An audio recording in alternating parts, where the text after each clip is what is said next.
చాలా సంతోషంగా ఉంది.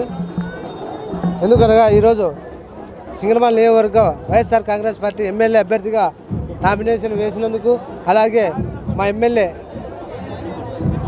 మా అక్క అయిన శ్రీమతి జొన్నగడ్డ పద్మావతి గారు, అలాగే ఆలూరు సాంబశివారెడ్డి గారు, అలాగే ఒక సాధారణమైన కార్యకర్తను, ఒక టిప్పర్ డ్రైవర్నైనా నేను ఈరోజు గుర్తించి మా ముఖ్యమంత్రి శ్రీ వైఎస్ జగన్మోహన్ రెడ్డి గారు ఎమ్మెల్యే అభ్యర్థిగా ప్రకటించడం జరిగింది. ఈరోజు వారందరి ఆశీస్సులతో, మా అక్క అయిన ఎమ్మెల్యే జొన్నగడ్డ పద్మావతి గారి ఆశీస్సులతో, ఆలూరు సాంబశివారెడ్డి గారి ఆశీస్సులతో, జగనన్న ఆశీస్సులతో ఈరోజు నామినేషన్ వేయడం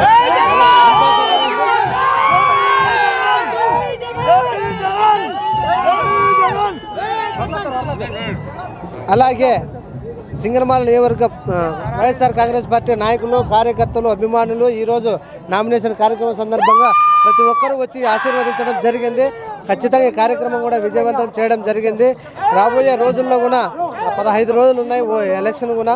రాబోయే రోజుల్లో కూడా సింగనమల నియోజకవర్గంలో ఖచ్చితంగా వైఎస్ఆర్ కాంగ్రెస్ పార్టీ జెండా ఎగరవేస్తాము. అలాగే మా జగనన్నను కూడా సీఎం చేసుకుంటాము.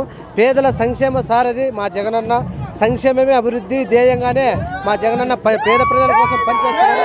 ఖచ్చితంగా మా జగనన్నను ముఖ్యమంత్రి చేసుకొని సింగనమల నియోజకవర్గంలో వైఎస్ఆర్ కాంగ్రెస్ పార్టీ జెండాను ఎగరేసి రాష్ట్రంలో కూడా వైఎస్ఆర్ కాంగ్రెస్ పార్టీని ప్రభుత్వాన్ని అధికారంలోకి తీసుకొస్తామని చెప్పేసి ధీమా వ్యక్తం చేస్తున్నాం.